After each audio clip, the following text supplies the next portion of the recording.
This is a story without pictures.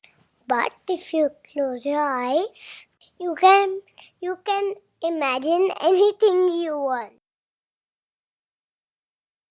This is a story about a young scarlet macaw named Ricky Roo, who lived in the beautiful rainforests of Costa Rica. Ricky was a striking bird with a red body and bright blue and yellow feathers that shimmered in the sunlight.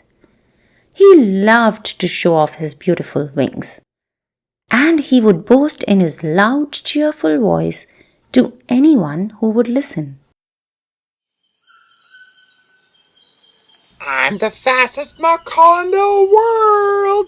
Just watch me fly. No other bird has as pretty wings like mine. Look at them shine.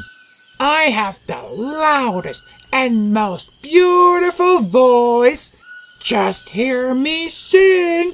La la la la la. One day, Ricky heard an older macaw named Pico tell a story about how scarlet macaws in Costa Rica were once endangered, and how it took conservation efforts by many kind-hearted humans, both adults and children, to help increase the population of scarlet macaws in the country. Ricky learned from his grandpa that there are still many other animals and bird species that are endangered and whose populations are declining.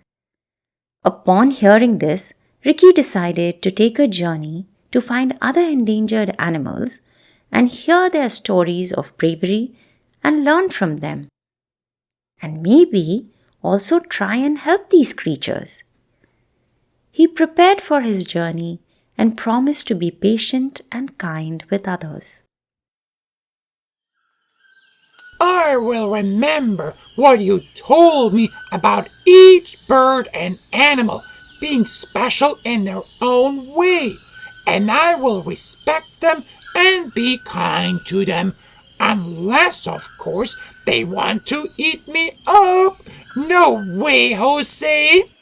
I won't let that happen. I'm a smart bird. I shall not be eaten up.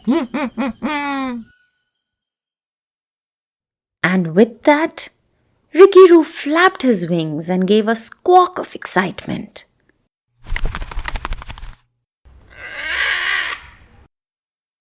His grand journey had just begun. He spread his wings and soared into the skies above. Adios, amigos. I will be back with lots of stories. Hasta la vista!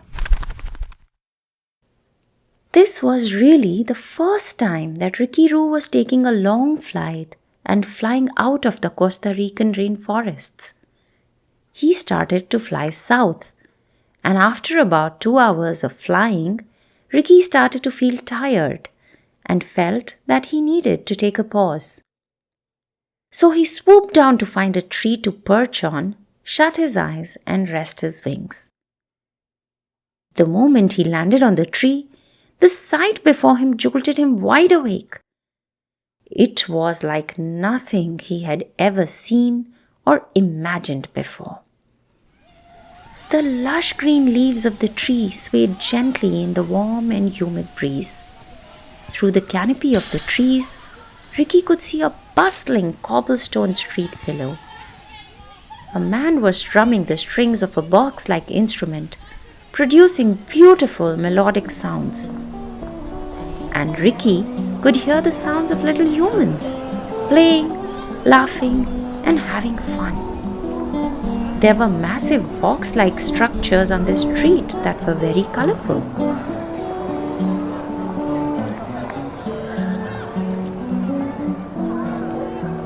This tree-lined street was a feast for Ricky's eyes, ears, and his curious heart. The air smelled sweet with hints of lemons and mangoes. He spotted a hummingbird zip past and suck on the nectar of a flower. Ricky was so absorbed in observing the street that he didn't notice when a pigeon flew in and perched atop a branch near him. Greetings, my colourful feathered friend. Splendid to meet you. Allow me to introduce myself.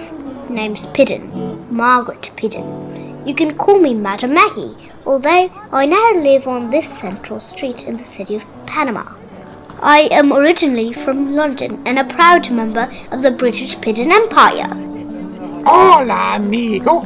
I'm Ricky Roo, conservation explorer extraordinaire. What is this city of pajama you mentioned? Oh, and please also tell me, what are these huge, big, colorful box-like thingy-majiggies on the street? Silly macaws, it's Panama, not pajama. It's this country we are in right now. This tree is in the country of Panama. It's not too far from Costa Rica, where I suppose you are from.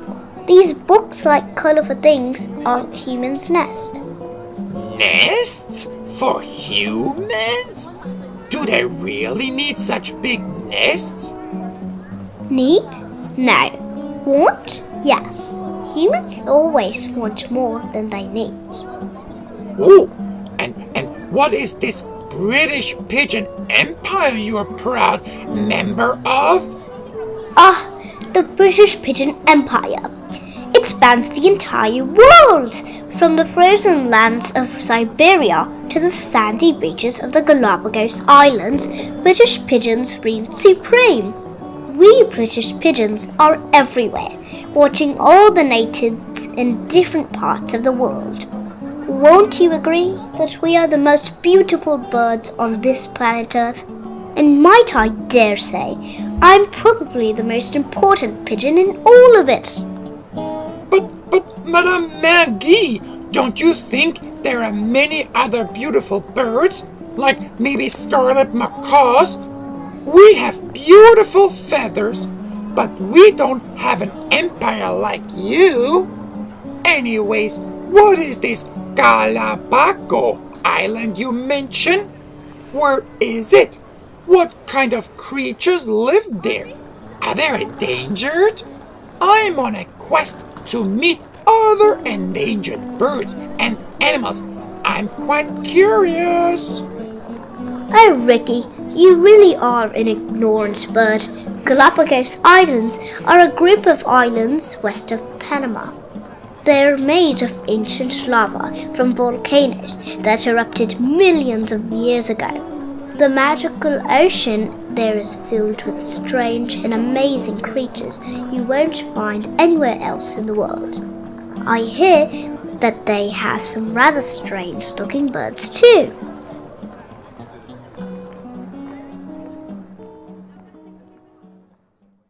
Hearing this, Ricky's heart swelled with excitement, and he knew that his next stop had to be the Galápagos Islands. He wanted to meet these magical creatures that Madam Maggie spoke of. Perhaps there were some birds and animals there that were endangered or had been saved. He was determined to go there and find out. After spending some more time listening to Madam Maggie's tales, Ricky excused himself for the night. The next morning, Ricky Roo started to fly westward over mountains, across brilliant blue oceans, and through thick white clouds. He flew for many hours until he spotted a breathtaking collection of volcanic islands surrounded by the vast sparkling waters of the Pacific Ocean.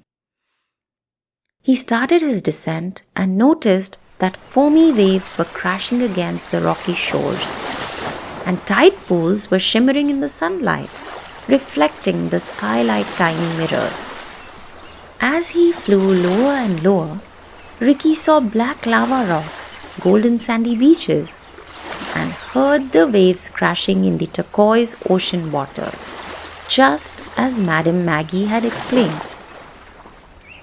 Ricky landed gracefully on a sandy patch near a group of ancient looking creatures who were munching lazily on greenery. Hola, amigos. I'm Ricky Roo, conservation explorer extraordinaire. Who are you, amigos? One of the largest tortoises slowly turned his head, his wrinkled face full of wisdom. He was a giant tortoise, his shell as big as one of the lava boulders nearby. Welcome, young bird. I'm Salvador, one of the oldest residents here. I've lived for more than 100 years, seen more than you can imagine. 100 years? No way, Jose. What's your secret? Patience and plenty of leafy greens. Actually, we giant tortoises almost disappeared because humans hunted us and took us away on ships.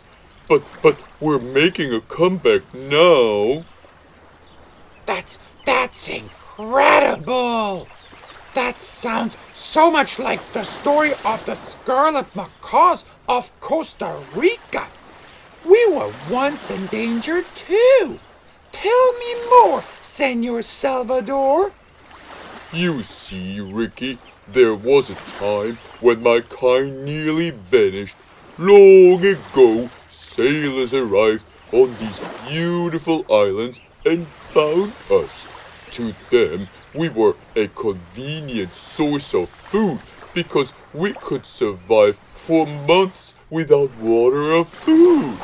They would take us by the hundreds, stacking us on their ships. Many of us never saw the islands again. That's awful. Bad humans, always doing harm to others. Why can't they mind their own business? Did they not realize how special you are? Perhaps some of them did, but they did not care. And then, as more people came to live on the islands, they brought creatures like goats, pigs, and rats. These animals devoured the plants we relied on, trampled our nests, and ate our eggs. It was a struggle to survive. Oh, that sounds terrible. But I see so many of you here, and you say you are making a comeback. You are so brave, Senor Salvador. Tell me, who helped the giant tortoises?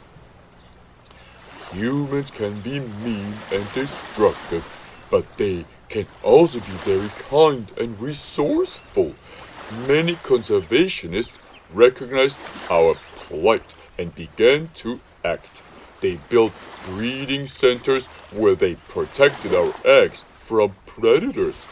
These humans removed the goats, pigs, and rats which had destroyed so much of our food. A few people worked tirelessly for many years to ensure our habitat is recovering. In fact, today, humans who visit these islands to learn about us have realized how interconnected we are. Tortoises, birds, humans, and even the plants. By protecting us, they have protected so much more. That's the beauty of conservation, Ricky. Every effort to help one species helps an entire ecosystem. No way, Jose! That's incredible! You are not just a survivor, you are a legend, Senor Salvador. I can't wait to hear more stories of animals like you who have been brave. There are many other heroes on the Galápagos Islands. Go find the blue-footed boobies. They are beautiful birds with blue feet. They'll tell you an extraordinary tale of resilience. Excited, Ricky thanked Senor Salvador and flew away. He soon spotted a group of blue-footed birds who were dancing, lifting their feet in a funny little jig.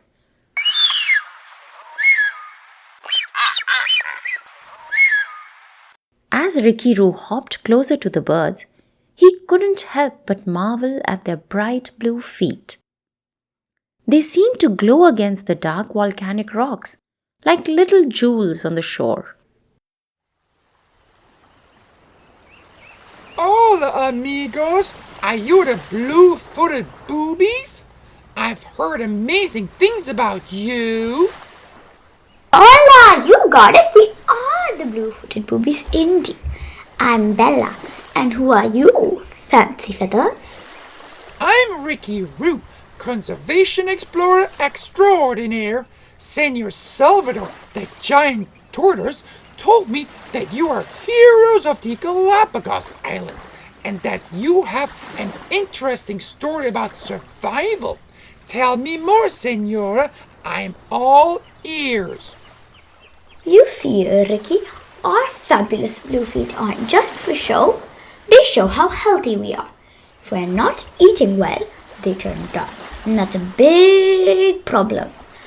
Overfishing and pollution has made it harder for us to find enough fish like sardines, which we need to survive and stay strong. Humans catch too much of the sardines from our waters, making it hard to find what we need. It's like someone eating all the mangoes in your favorite tree right before you get any. And then there's pollution. Plastic and chemicals in the ocean harm not just the fish, but the whole food chain, including us. No way, Jose. That sounds terrible. Has anything been done to help? Thankfully, yes. Conservationists and scientists have been keeping a close eye on our populations, and they have worked with the government to protect the fish we eat, creating no fishing zones near our nesting areas so that the sardines have time to recover.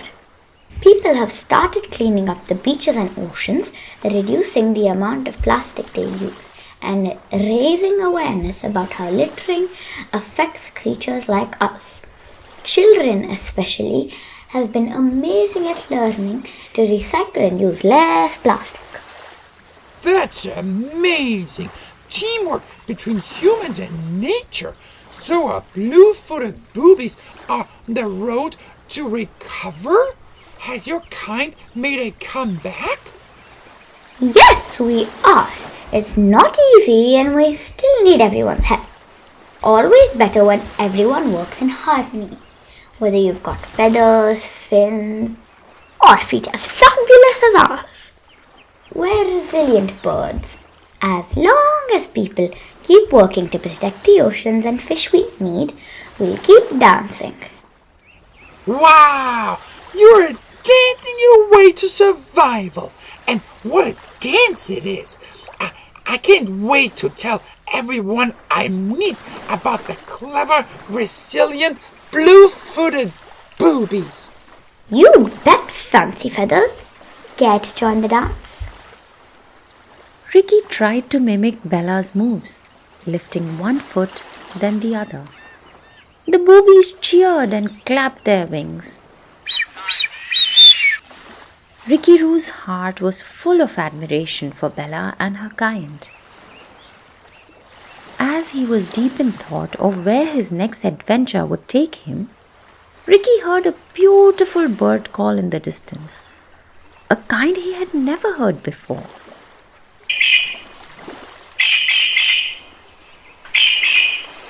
He was curious who that might be. Maybe he should just stay on the Galápagos Islands for a few more days and discover if there are more inspiring stories like that of the giant tortoises and the blue-footed boobies. What do you think, dear listener?